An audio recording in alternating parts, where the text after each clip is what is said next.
ಮಿತ್ರರೇ ನಮಸ್ಕಾರ. ಮಿತ್ರರೇ, ಉತ್ತರ ಪ್ರದೇಶದಲ್ಲಿ ಒಂದು ದೊಡ್ಡ ದಂಗೆ ನಡೆದಿದೆ. ಸಂಬಲ್ ದಂಗೆ.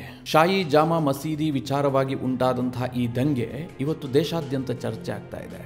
ಆದರೆ ಆ ಇಡೀ ದಂಗೆಯನ್ನು ಉತ್ತರ ಪ್ರದೇಶ ಸರ್ಕಾರ ಯಾವ ರೀತಿಯಾಗಿ ನಿಭಾಯಿಸ್ತಾ ಇದೆ, ಯೋಗಿ ಎಂತೆಂತಹ ನಿರ್ಧಾರ ತೆಗೆದುಕೊಳ್ತಾ ಇದ್ದಾರೆ ಅನ್ನುವ ವಿಚಾರ ಇಡೀ ದೇಶದಲ್ಲಿ ಸದ್ದು ಮಾಡ್ತಾ ಇದೆ. ಕರ್ನಾಟಕಕ್ಕೆ ಯಾಕಿದು ಇಂಪಾರ್ಟೆಂಟ್ ಆಗುತ್ತೆ ಕೇಳಿದ್ರೆ, ನಮ್ಮಲ್ಲೂ ಕೂಡ ಇಂತಹ ಅನೇಕ ದಂಗೆಗಳು ನಡೆದಿದ್ದಾವೆ. ಇತ್ತೀಚೆಗೆ ನಡೆದಂತಹ ನಾಗಮಂಗಲ ಗಲಭೆ ಇರಬಹುದು, ಅಥವಾ ಈ ಹಿಂದೆ ನಡೆದಂತಹ ಡಿಜೆಹಳ್ಳಿ ಕೆಜೆಹಳ್ಳಿ ಗಲಭೆಗಳಿರಬಹುದು. ಆಗ ನಮ್ಮ ಸರ್ಕಾರಗಳು ಯಾವ ರೀತಿಯಾಗಿ ನಿರ್ಧಾರಗಳನ್ನು ಕೈಗೊಂಡಿದ್ವು, ಉತ್ತರ ಪ್ರದೇಶದ ಮುಖ್ಯಮಂತ್ರಿ ಆಗಿರುವಂತಹ ಯೋಗಿ ಆದಿತ್ಯನಾಥ್ ಯಾವ ರೀತಿಯಾದಂತಹ ನಿರ್ಧಾರಗಳನ್ನು ಕೈಗೊಳ್ತಾ ಇದ್ದಾರೆ ಅಂತ ನೋಡಿದ್ರೆ ನಿಮಗೆ ವ್ಯತ್ಯಾಸ ಬಹಳ ಸ್ಪಷ್ಟವಾಗಿ ಕಾಣುತ್ತೆ. ಒಬ್ಬ ಖಡಕ್ ಸಿಎಂ ಅಥವಾ ವೋಟ್ ಬ್ಯಾಂಕ್ ಅನ್ನು ಯೋಚನೆ ಮಾಡದೆ ನಿರ್ಧಾರ ಕೈಗೊಳ್ಳುವಂತಹ ಒಬ್ಬ ದಿಟ್ಟ ಸಿಎಂ ಯಾವ ರೀತಿಯಾಗಿ ನಿರ್ಧಾರ ಕೈಗೊಳ್ಳಬಹುದು ಅನ್ನೋದು ಕೂಡ ಇದರಿಂದ ಬಹಳ ಸ್ಪಷ್ಟವಾಗಿ ಗೊತ್ತಾಗುತ್ತೆ. ಮಿತ್ರರೇ, ಈ ಇಡೀ ದಂಗೆಯಲ್ಲಿ ಉತ್ತರ ಪ್ರದೇಶ ಸರ್ಕಾರ ಏನ್ ಮಾಡಿದೆ, ಯಾರ್ಯಾರನ್ನ ಬಂಧನ ಮಾಡಿದೆ, ಈ ಇಡೀ ಪ್ರಕರಣವನ್ನ ಯೋಗಿ ಸರ್ಕಾರ ಯಾವ ರೀತಿಯಾಗಿ ಹ್ಯಾಂಡಲ್ ಮಾಡ್ತಾ ಇದೆ ಅನ್ನೋದನ್ನ ಈ ವಿಡಿಯೋದಲ್ಲಿ ನಿಮಗೆ ಡೀಟೇಲ್ ಆಗಿ ತಿಳಿಸ್ಕೊಡ್ತೀನಿ. ಜೊತೆಗೆ ಈ ಪ್ರಕರಣದ ಹಿನ್ನೆಲೆಯನ್ನು ಕೂಡ ಸಂಕ್ಷಿಪ್ತವಾಗಿ ನಿಮಗೆ ಹೇಳುವಂತಹ ಪ್ರಯತ್ನ ಮಾಡ್ತೀನಿ. ನೀವು ಈ ವಿಡಿಯೋನ ಕೊನೆವರೆಗೂ ಮಿಸ್ ಮಾಡದೆ ನೋಡಿ. ಮಿತ್ರರೇ, ನಿಮಗೆ ಈಗಾಗಲೇ ಸಂಭಲ್ನಲ್ಲಿ ದಂಗೆ ಯಾಕಾಯಿತು ಅಂತ ಬಹುತೇಕರಿಗೆ ಗೊತ್ತಾಗಿರಬಹುದು. ಕಳೆದ 2-3 ದಿನದಿಂದ ಅದರ ಬಗ್ಗೆ ಸಾಕಷ್ಟು ಚರ್ಚೆ ಆಗ್ತಾ ಇದೆ. 24ನೇ ತಾರೀಕು ಭಾನುವಾರ ಸಂಭಲ್ನಲ್ಲಿ ದಂಗೆ ಆಗಿತ್ತು. ದಂಗೆ ಆಗೋದಕ್ಕೆ ಕಾರಣ ಏನು ಅಂತ ಚಿಕ್ಕದಾಗಿ ನಿಮ್ಗೆ ಹೇಳ್ತೀನಿ. ಈ ಸಂಭಲ್ ಇದೆಯಲ್ಲ, ಇದು ಉತ್ತರ ಪ್ರದೇಶದ ಒಂದು ಜಿಲ್ಲೆ. ಇಲ್ಲಿ ಶಾಯಿ ಜಾಮಾ ಮಸೀದಿ ಇತ್ತು. 1526ರಿಂದ 1529 ಅವಧಿಯಲ್ಲಿ ಈ ಮಸೀದಿಯನ್ನು ನಿರ್ಮಾಣ ಮಾಡಲಾಗಿದೆ. ಕೇವಲ ಅಲ್ಲಿ ಮಸೀದಿ ನಿರ್ಮಾಣ ಆಗಿದ್ದಷ್ಟೇ ಆಗಿದ್ರೆ ಇವತ್ತೇನು ದಂಗೆ ಆಗ್ತಾ ಇರಲಿಲ್ಲ, ವಿವಾದವೂ ಕೂಡ ಇರ್ತಾ ಇರಲಿಲ್ಲ.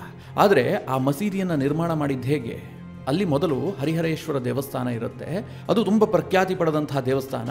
ವಿಷ್ಣುವನ್ನ ಆರಾಧನೆ ಮಾಡುವಂಥವರಿಗೆ ತೀರಾ ಮುಖ್ಯವಾದಂತಹ ದೇವಸ್ಥಾನ. ಆ ದೇವಸ್ಥಾನವನ್ನು ಒಡೆದು ಹಾಕಿ ಮೊಘಲರ ಕಾಲದಲ್ಲಿ ಮಸೀದಿಯನ್ನು ಕಟ್ಟಲಾಯಿತು ಅಂತ ಇತಿಹಾಸ ಹೇಳುತ್ತೆ. ಸುಮ್ಮನೆ ಯಾರೋ ಕಾಗಕ್ಕ ಗುಬ್ಬಕ್ಕನ ಕತೆ ಹೇಳ್ತಿರೋದಲ್ಲ. ಇದಕ್ಕೆ ಎಲ್ಲಿ ದಾಖಲೆಗಳು ಸಿಗುತ್ತೆ ಕೇಳಿದ್ರೆ, ಬಾಬರ್ ನಾಮದಲ್ಲೂ ಕೂಡ ಇದರ ಉಲ್ಲೇಖ ಇದೆ. ಆಯಿನೆ ಅಕ್ಬರಿ ಈ ಬುಕ್ ನಲ್ಲೂ ಕೂಡ ಇದರ ಬಗ್ಗೆ ಉಲ್ಲೇಖ ಇದೆ. ಅಂದ್ರೆ ಅಲ್ಲಿ ಮೊದಲೊಂದು ಟೆಂಪಲ್ ಇತ್ತು, ಅದನ್ನ ಒಡೆದು ಹಾಕಿ ಮಸೀದಿ ಕಟ್ಟಿದ್ದು ಅಂತ. ಈ ವಿವಾದ ಹಿಂದಿನಿಂದಲೂ ಕೂಡ ಇತ್ತು, ಆದರೆ ಜನರಿಗೆ ಗೊತ್ತಿರಲಿಲ್ಲ. ಉತ್ತರ ಪ್ರದೇಶದಲ್ಲಿ ಅಲ್ಲೇ ವಾಸ ಮಾಡುವಂತವರಿಗೆ ಗೊತ್ತಿತ್ತು. ಆದ್ರೆ ಕರ್ನಾಟಕದಲ್ಲಿ ನಾವೇನು ಕೂತ್ಕೊಂಡಿದೀವಲ್ಲ, ನಮಗೆ ಗೊತ್ತಿಲ್ಲ. ನಮಗೆ ಕಾಶಿ ವಿವಾದ ಗೊತ್ತು, ಅಯೋಧ್ಯೆ ವಿವಾದ ಗೊತ್ತು, ಮಥುರಾದ ವಿವಾದ ಗೊತ್ತು. ಆದ್ರೆ ಸಂಭಲ್ನಲ್ಲಿರುವಂತಹ ಈ ಹರಿಹರೇಶ್ವರ ದೇವಸ್ಥಾನದ ವಿವಾದ ಗೊತ್ತಿರಲಿಲ್ಲ. ಆದ್ರೆ ಬ್ರಿಟಿಷರ ಕಾಲದಲ್ಲೇ ಅಲ್ಲಿರುವಂತಹ ಹಿಂದೂಗಳು ಹೋರಾಟವನ್ನು ಆರಂಭಿಸಿದ್ರು. ಬ್ರಿಟಿಷರ ಕೋರ್ಟ್ನಲ್ಲಿ ಅರ್ಜಿ ಸಲ್ಲಿಸಿದ್ರು. ಬ್ರಿಟಿಷರು ಆ ಕಾಲಕ್ಕೆ ಒಂದು ಸರ್ವೆಯನ್ನು ಕೂಡ ನಡೆಸಿದ್ರು. ಆ ಸರ್ವೆ ನಡೆದಂತಹ ಸಂದರ್ಭದಲ್ಲಿ, ಅಂದ್ರೆ ಬ್ರಿಟಿಷರು ಮಾಡಿದಂತಹ ಸರ್ವೆಯಲ್ಲೂ ಕೂಡ ಇಲ್ಲಿ ಹಿಂದೂ ಮಂದಿರದ ಕುರುಹುಗಳು ಪತ್ತೆಯಾಗಿದ್ವು. ಆ ಮಸೀದಿಯಲ್ಲೂ ಕೂಡ ಹಿಂದೂ ಮಂದಿರದ ಚಿಹ್ನೆಗಳು ಪತ್ತೆಯಾಗಿದ್ವು. ಅಂದಿನಿಂದಲೂ ಕೂಡ ಈ ವಿವಾದ ಹಾಗೆ ಮುಂದುವರಿತಾ ಇತ್ತು. ಆದ್ರೆ ಇತ್ತೀಚೆಗೆ ಏನಾಗುತ್ತೆ ಕೇಳಿದ್ರೆ, ವಿಷ್ಣು ಶಂಕರ್ ಜೈನ್, ನೀವೆಲ್ಲ ಈ ಹೆಸರನ್ನ ಬಹಳ ಟೈಮ್ ಕೇಳಿರ್ತೀರಿ. ಕಾಶಿ ವಿವಾದ ಆದ್ರೂ ಇವರ ಹೆಸರು ಬರುತ್ತೆ, ಮಥುರಾ ವಿವಾದ ಆದ್ರೂ ಕೂಡ ಇವರ ಹೆಸರು ಬರುತ್ತೆ. ಇವತ್ತು ಸನಾತನ ಧರ್ಮದ ಉಳಿವಿಗಾಗಿ ಹೋರಾಡ್ತಾ ಇರುವಂತಹ ಒಬ್ಬ ದೊಡ್ಡ ವಕೀಲ ಈ ವಿಷ್ಣು ಶಂಕರ್ ಜೈನ್. ಆ ವಿಷ್ಣು ಶಂಕರ್ ಜೈನ್ ಏನ್ ಮಾಡ್ತಾರೆ ಕೇಳಿದ್ರೆ, ಸಂಬಲ್ನ ಜಿಲ್ಲಾ ನ್ಯಾಯಾಲಯಕ್ಕೆ ಒಂದು ಅರ್ಜಿ ಸಲ್ಲಿಸ್ತಾರೆ. ಏನ್ ಅರ್ಜಿ? ಸಂಬಲ್ನಲ್ಲಿರುವಂತಹ ಶಾಯಿ ಜಾಮಾ ಮಸೀದಿ ಏನಿದೆ, ಈ ಮಸೀದಿಗೆ ಹಿಂದೂಗಳಿಗೂ ಕೂಡ ಮುಕ್ತ ಎಂಟ್ರಿ ಸಿಗಬೇಕು. ಯಾಕೆ ಕೇಳಿದ್ರೆ, ಇದು ASI ಅಡಿಯಲ್ಲಿ ಬರುತ್ತೆ, ಅಂದ್ರೆ ಆರ್ಕಿಯಾಲಜಿ ಸರ್ವೆ ಆಫ್ ಇಂಡಿಯಾದ ಅಡಿಯಲ್ಲಿ ಬರುವಂತಹ ಮಾನ್ಯುಮೆಂಟ್ ಇದು. ಇಲ್ಲಿ ಸಾಕಷ್ಟು ವಿವಾದಗಳಿದೆ. ಈ ಹಿಂದೆ ಇದು ಹಿಂದೂಗಳಿಗೆ ಸೇರಿದಂತಹ ಹರಿಹರೇಶ್ವರ ದೇವಸ್ಥಾನ ಆಗಿತ್ತು. ಈ ಕಾರಣದಿಂದಾಗಿ ಹಿಂದೂಗಳಿಗೂ ಕೂಡ ಎಂಟ್ರಿ ಕೊಡಬೇಕು, ಎಲ್ಲರಿಗೂ ಮುಕ್ತವಾಗಿ ಪ್ರವೇಶ ಇರಬೇಕು ಅಂತ ಅವರು ಅರ್ಜಿ ಸಲ್ಲಿಸ್ತಾರೆ. ಈ ಅರ್ಜಿಯನ್ನು ವಿಚಾರಣೆ ಮಾಡಿದಂತಹ ನ್ಯಾಯಾಲಯ ನವೆಂಬರ್ 19ನೇ ತಾರೀಕು ಒಂದು ಆರ್ಡರ್ ಮಾಡುತ್ತೆ. ಆ ಆರ್ಡರ್ ನಲ್ಲಿ ನ್ಯಾಯಾಲಯ ಏನ್ ಹೇಳುತ್ತೆ ಕೇಳಿದ್ರೆ, ಆ ಇಡೀ ಮಸೀದಿಯನ್ನ ಸರ್ವೆ ಮಾಡಿ, ಅಲ್ಲೇನಾದ್ರೂ ಹಿಂದೂಗಳ ಕುರುಹು ಸಿಕ್ಕಿದ್ದೆ ಆದ್ರೆ ಮುಂದೆ ನಾವು ತೀರ್ಮಾನ ಕೈಗೊಳ್ತೀವಿ ಅಂತ ನ್ಯಾಯಾಲಯ ಹೇಳುತ್ತೆ. ಯಾವಾಗ ಕೋರ್ಟ್ನ ಆರ್ಡರ್ ಬಂತು, ತಕ್ಷಣ ಸರ್ವೆ ಟೀಮ್ ಏನ್ ಮಾಡುತ್ತೆ ಅಂದ್ರೆ, ನವೆಂಬರ್ 19ನೇ ತಾರೀಕೆ ಆ ಮಸೀದಿಗೆ ಎಂಟ್ರಿ ಕೊಟ್ಟು ಅಲ್ಲಿ ಸರ್ವೆಯನ್ನು ನಡೆಸುತ್ತೆ. ಆ ಸರ್ವೆ ಎಷ್ಟೊತ್ತು ನಡೆಯುತ್ತೆ ಕೇಳಿದ್ರೆ, ಸಂಜೆ ವೇಳೆಗೆ ಆರಂಭವಾದಂತಹ ಸರ್ವೆ ನವೆಂಬರ್ 19ರ ಮಧ್ಯರಾತ್ರಿ 1 ಗಂಟೆವರೆಗೂ ಕೂಡ ನಡೆದಿತ್ತು. ಅವತ್ತು ಯಾವುದೇ ರೀತಿಯಲ್ಲೂ ಕೂಡ ಗಲಭೆ ಆಗಿರಲಿಲ್ಲ, ಘರ್ಷಣೆ ಆಗಿರಲಿಲ್ಲ. ಕೆಲವರು ವಿರೋಧ ಮಾಡೋದಕ್ಕೆ ಯತ್ನ ಮಾಡಿದ್ರು, ಆದ್ರೂ ಕೂಡ ಅವ್ರು ಯಾರು ದೊಡ್ಡ ಮಟ್ಟದಲ್ಲಿ ವಿರೋಧ ವ್ಯಕ್ತವಾಗಿರಲಿಲ್ಲ. ಸರ್ವೆ ಎಲ್ಲ ಮುಕ್ತಾಯ ಆಗಿತ್ತು. ಆನಂತರ ಸರ್ವೆ ಟೀಮ್ ಏನ್ ಬಯಸುತ್ತೆ ಕೇಳಿದ್ರೆ, 24ನೇ ತಾರೀಕು ಮತ್ತೊಮ್ಮೆ ಸರ್ವೆ ನಡೆಸಬೇಕು ಅಂತ ತೀರ್ಮಾನ ಮಾಡುತ್ತೆ. ಅಂದೂ ಕೂಡ ಒಂದು ದೊಡ್ಡ ಟೀಮ್ ನೊಂದಿಗೆ ಆ ಮಸೀದಿಯ ಸರ್ವೆಗೆ ಮುಂದಾಗ್ತಾರೆ. ಅಲ್ಲಿ ಸಾಕಷ್ಟು ಸಂಖ್ಯೆಯಲ್ಲಿ ಪೊಲೀಸರಿದ್ರು, ಸರ್ವೆ ಟೀಮ್ ಕೂಡ ಅಲ್ಲಿಗೆ ಹೋಗಿತ್ತು. ಎಲ್ಲ ರೀತಿಯಲ್ಲೂ ಸರ್ವೆ ಕಾರ್ಯವನ್ನು ನಡೆಸಲಾಗ್ತಾ ಇತ್ತು.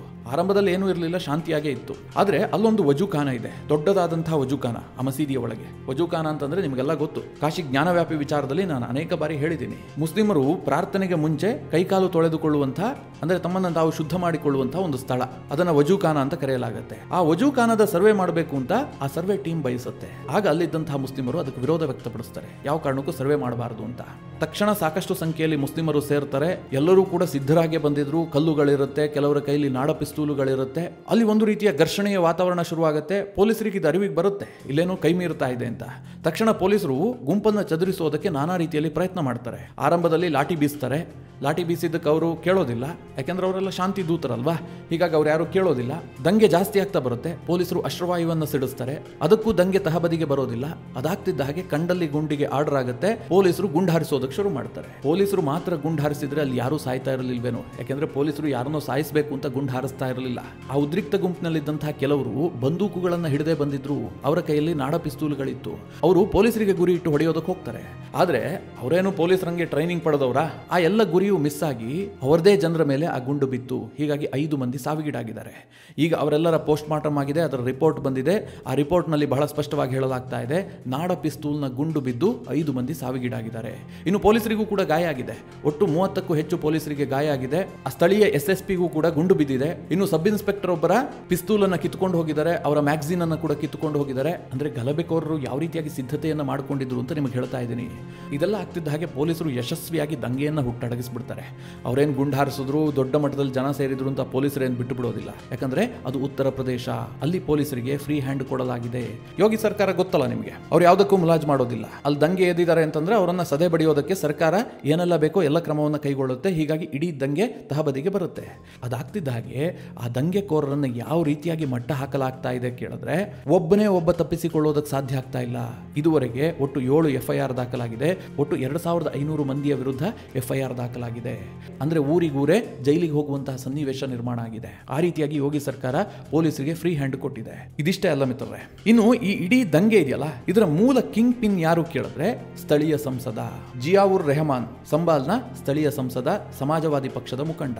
ಈತ ಏನ್ ಮಾಡ್ತಾನೆ ಕೇಳಿದ್ರೆ, 19ನೇ ತಾರೀಕು ಮೊದಲ ಬಾರಿಗೆ ಸರ್ವೆ ನಡೆದಿತ್ತಲ್ಲ, ಅದಾಗ್ತಿದ್ದ ಹಾಗೆ ಆ ಏರಿಯಾಗೆ ಭೇಟಿ ಕೊಟ್ಟಿರ್ತಾನೆ.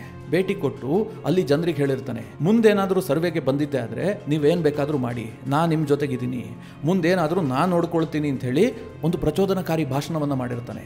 ಮಿತ್ರರೇ, ಜನರಿಗೆ ಈ ರೀತಿಯ ಪ್ರಚೋದನಕಾರಿ ಭಾಷಣವನ್ನು ಕೇಳಿದ್ರೆ ಏನಾಗಬೇಕು ಹೇಳಿ? ಅದರಲ್ಲೂ ಅವರು ಶಾಂತಿ ದೂತರು ಬೇರೆ, ಅವರಿಗೆ ಈ ಸಂವಿಧಾನ ಅದು ಯಾವುದ್ರ ಬಗ್ಗೆ ಏನು ನಂಬಿಕೆ ಇಲ್ಲ.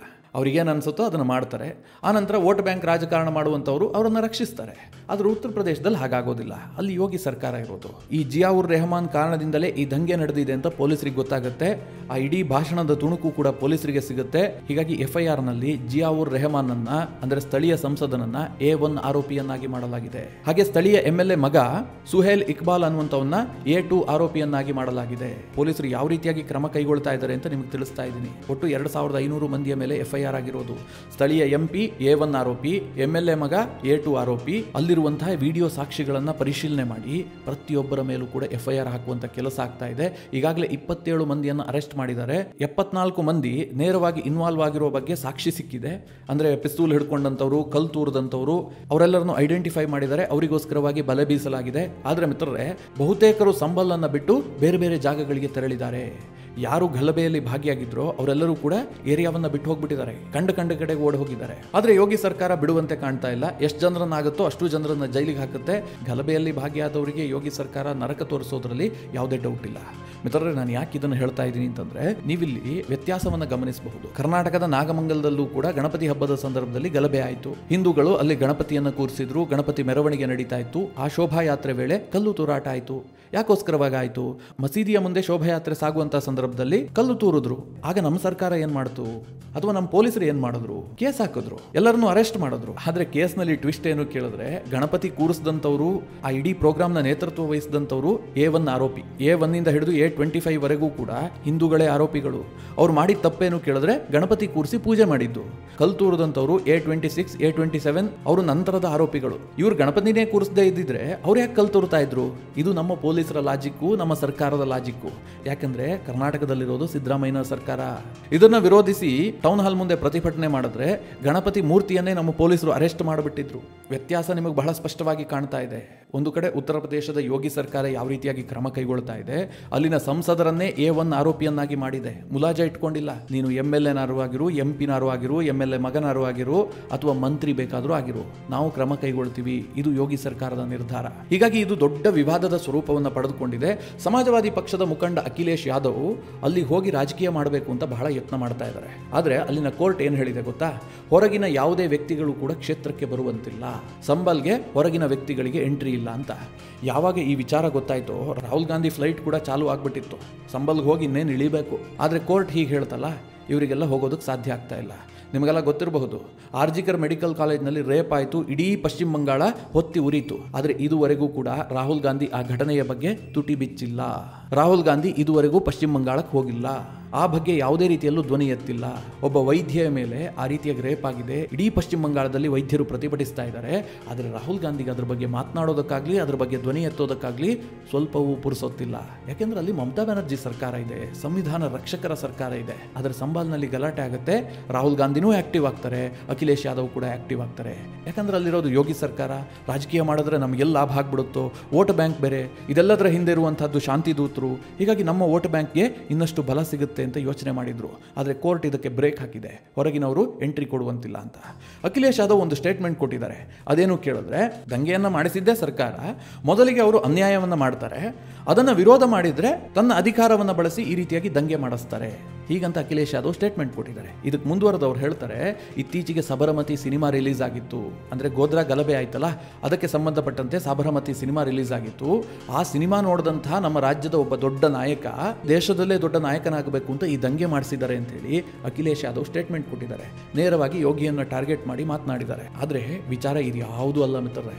ಈ ದಂಗೆ ಯಾಕಾಯಿತು ಕೇಳಿದ್ರೆ ಇದರ ಹಿಂದೆ ದೊಡ್ಡ ರಾಜಕೀಯ ಷಡ್ಯಂತ್ರ ಇದೆ. ನಿಮಗೆಲ್ಲ ಗೊತ್ತಿರಬಹುದು, ಜಾರ್ಖಂಡ್ ಮತ್ತು ಮಹಾರಾಷ್ಟ್ರ ಚುನಾವಣೆ ನಡೀತು. ಇದೇ ಸಂದರ್ಭದಲ್ಲಿ ದೇಶದ ವಿವಿಧ ರಾಜ್ಯಗಳಲ್ಲಿ ಉಪಚುನಾವಣೆ ಕೂಡ ನಡೀತು. ನಾನು ನಿಮಗೆ ಉತ್ತರ ಪ್ರದೇಶದ ಉಪಚುನಾವಣೆ ಬಗ್ಗೆ ವಿಡಿಯೋ ಮಾಡಿ ತಿಳಿಸಿದ್ದೆ, ಅಲ್ಲಿ ಚುನಾವಣೆ ಹೇಗಾಗಿದೆ, ರಿಸಲ್ಟ್ ಏನು ಬಂದಿದೆ ಅಂತ. ಉತ್ತರ ಪ್ರದೇಶದಲ್ಲಿ ಒಟ್ಟು 9 ಕ್ಷೇತ್ರಗಳಲ್ಲಿ ಉಪಚುನಾವಣೆ ನಡೆದಿತ್ತು. ಆ ಪೈಕಿ 7 ಕ್ಷೇತ್ರವನ್ನ ಅಧಿಕಾರಾರೂಢ ಬಿಜೆಪಿ ಗೆದ್ದುಕೊಂಡಿದೆ, ಅಂದ್ರೆ ಯೋಗಿ ಗೆದ್ದುಕೊಂಡಿದ್ದಾರೆ. ಅದೆಲ್ಲದಕ್ಕಿಂತ ಮುಖ್ಯವಾದಂತಹ ವಿಚಾರ ಕುಂದರಕಿ ವಿಚಾರ. ಈ ಕುಂದರಕಿ ವಿಧಾನಸಭಾ ಕ್ಷೇತ್ರದಲ್ಲಿ 2022ರಲ್ಲಿ ಸಮಾಜವಾದಿ ಪಕ್ಷ ಗೆದ್ದುಕೊಂಡಿತ್ತು. ಗೆದ್ದಿದ್ಯಾರು ಕೇಳಿದ್ರೆ ಇದೇ ಜಿಯಾವುರ್ ರೆಹಮಾನ್, ಈಗ ಎಂಪಿ ಆಗಿ A1 ಆರೋಪಿಯಾಗಿದ್ದಾನಲ್ಲ ಈ ಸಂಬಲ್ ಗಲಭೆಯ ಪ್ರಕರಣದಲ್ಲಿ. ಇದೇ ಜಿಯಾವುರ್ ರೆಹಮಾನ್ 2022ರಲ್ಲಿ ಕುಂದರ್ಕಿಯನ್ನು ಗೆದ್ದುಕೊಂಡಿದ್ದ. ಆದರೆ ನಂತರ ಲೋಕಸಭೆಗೆ ಸಂಬಲ್ನಿಂದ ಸ್ಪರ್ಧೆ ಮಾಡ್ತಾನೆ, ಲೋಕಸಭೆಯನ್ನು ಗೆದ್ದುಕೊಳ್ತಾನೆ, ಕುಂದರ್ಕಿ MLA ಸ್ಥಾನಕ್ಕೆ ರಾಜೀನಾಮೆ ಕೊಡ್ತಾನೆ. ಅಲ್ಲಿ ಬೈ ಎಲೆಕ್ಷನ್ ನಡೆದಿರುತ್ತೆ. ಆ ಬೈ ಎಲೆಕ್ಷನ್ ರಿಸಲ್ಟ್ ಇದೆಯಲ್ಲ, ಸಮಾಜವಾದಿ ಪಕ್ಷ ಜೀರ್ಣ ಮಾಡ್ಕೊಳ್ಳೋದಕ್ಕೆ ಸಾಧ್ಯ ಆಗ್ತಾ ಇಲ್ಲ. ಯಾಕೆ ಕೇಳಿದ್ರೆ ಅದು ಮುಸ್ಲಿಂ ಪ್ರಭಾವ ಇರುವಂತಹ ಕ್ಷೇತ್ರ. ಮುಸ್ಲಿಮರು ಯಾರಿಗೆ ಓಟ್ ಹಾಕ್ತಾರೋ ಅವರೇ ಗೆಲ್ಲುವಂತಹ ಕ್ಷೇತ್ರ. ಅಷ್ಟರ ಮಟ್ಟಿಗೆ ಅಲ್ಲಿ ಬಹುಸಂಖ್ಯಾತರಾಗಿದ್ದಾರೆ ಮುಸ್ಲಿಮರು. ಆದರೆ ಕುಂದರಕಿ ಕ್ಷೇತ್ರವನ್ನ ಬಿಜೆಪಿಯ ರಾಮ್ವೀರ್ ಸಿಂಗ್ ಗೆದ್ದುಕೊಂಡಿದ್ದಾರೆ. ಕೇವಲ ಗೆದ್ದುಕೊಂಡಿದ್ದು ಮಾತ್ರ ಅಲ್ಲ ಮಿತ್ರರೇ, 1,44,791 ಮತಗಳ ಅಂತರದಿಂದ ರಾಮ್ವೀರ್ ಸಿಂಗ್ ಜಯ ಸಾಧಿಸಿದ್ದಾರೆ. ಅಂದ್ರೆ ಇಲ್ಲಿ ಮುಸ್ಲಿಮರು ಕೂಡ ರಾಮ್ವೀರ್ ಸಿಂಗ್ಗೆ ಮತ ಹಾಕಿದ್ದಾರೆ. ಏನೋ ಒಂದು 10-20 ಮುಸ್ಲಿಮರು ಹಾಕಿದ್ದಲ್ಲ, ಸಾವಿರಾರು ಸಂಖ್ಯೆಯಲ್ಲಿ ಮುಸ್ಲಿಮರು ಬಿಜೆಪಿಗೆ ವೋಟ್ ಹಾಕಿದ್ದಾರೆ. SP ಅಭ್ಯರ್ಥಿ 25,000 ವೋಟ್ ತೆಗೆದುಕೊಳ್ಳೋದಕ್ಕೆ ಸಾಧ್ಯ ಆಗಿಲ್ಲ. ಇದು ಸಮಾಜವಾದಿ ಪಕ್ಷದ ನಿದ್ದೆಗೆಡಿಸಿದೆ. ಅಂದ್ರೆ ಉತ್ತರ ಪ್ರದೇಶದಲ್ಲಿ ಮುಸ್ಲಿಮರು ಕೂಡ ಯೋಗಿಗೆ ವೋಟ್ ಹಾಕ್ತಾರೆ ಅಂತಂದ್ರೆ ಏನರ್ಥ? ನಮ್ಮ ವೋಟ್ ಬ್ಯಾಂಕ್ ಛಿದ್ರವಾಗಿ ಹೋಗಿದೆ ಅಂತ ಅನಿಸೋದಕ್ಕೆ ಶುರುವಾಯಿತು. 23ನೇ ತಾರೀಕು ರಿಸಲ್ಟ್ ಬಂತು, 24ನೇ ತಾರೀಕು ಈ ಗಲಭೆ ಆಯಿತು. ಎಲ್ಲದನ್ನ ಲಿಂಕ್ ಮಾಡಿ ನೋಡಿ, ನಿಮಗೆ ಬಹಳ ಸ್ಪಷ್ಟವಾಗಿ ಗೊತ್ತಾಗುತ್ತೆ ಇದ್ರ ಹಿಂದೆ ಯಾರಿದ್ದಾರೆ. ಇದೇ ಜಿಯಾವುರ್ ರೆಹಮಾನ್ ಅಲ್ಲಿ ಹೋಗೊಂದು ಭಾಷಣ ಮಾಡ್ತಾನೆ, ಅಲ್ಲಿನ ಜನರನ್ನ ಉದ್ರೇಕಗೊಳಿಸುವಂತೆ ಮಾತನಾಡ್ತಾನೆ, ಅಂತಿಮವಾಗಿ ಗಲಭೆ ಆಗುತ್ತೆ. ಈಗ ಯೋಗಿ ಸರ್ಕಾರ ಜಿಯಾವುರ್ ರೆಹಮಾನನ್ನ ಬಂಧಿಸೋದಕ್ಕೆ ಹೊರಟಿದೆ. FIR ದಾಖಲಾಗಿದೆ, A1 ಆರೋಪಿ. ಯಾವುದೇ ಕ್ಷಣದಲ್ಲಿ ಬೇಕಾದರೂ ಸಂಸದನೆ ಬಂಧನ ಆಗಬಹುದು. ಆ ರೀತಿಯಾದಂತಹ ನಿರ್ಧಾರವನ್ನ ಯೋಗಿ ಸರ್ಕಾರ ಕೈಗೊಂಡಿದೆ. ಮಿತ್ರರೇ, ಈ ಇಡೀ ಪ್ರಕರಣವನ್ನು ನೋಡಿದಾಗ ಉತ್ತರ ಪ್ರದೇಶ ಸರ್ಕಾರದ ನಿಲುವಿನ ಬಗ್ಗೆ ನೀವೇನು ಹೇಳ್ತೀರಿ? ನಿಮ್ಮ ಅನಿಸಿಕೆ ಅಭಿಪ್ರಾಯವನ್ನು ಕಮೆಂಟ್ ಮಾಡುವ ಮೂಲಕ ನಮಗೆ ತಿಳಿಸಿ. ಹಾಗೆ ನಿಮಗೆ ಈ ವಿಡಿಯೋ ಇಷ್ಟವಾದರೆ ಲೈಕ್ ಮಾಡಿ. ಜೊತೆಗೆ ನೀವಿನ್ನೂ ನಿಮ್ಮ ನೆಚ್ಚಿನ ಸಂಸ್ಕಾರ ಸೌರಭ ಯೂಟ್ಯೂಬ್ ಚಾನಲ್ನ ಸಬ್ಸ್ಕ್ರೈಬ್ ಮಾಡಿಲ್ಲ ಅಂತಂದರೆ ಈ ಕೂಡಲೇ ಸಬ್ಸ್ಕ್ರೈಬ್ ಮಾಡಿ. ಮುಂದಿನ ಎಲ್ಲ ಅಪ್ಡೇಟ್ಗಳ ನೋಟಿಫಿಕೇಷನ್ಗಾಗಿ ಬೆಲ್ ಐಕಾನ್ ಒತ್ತಿ.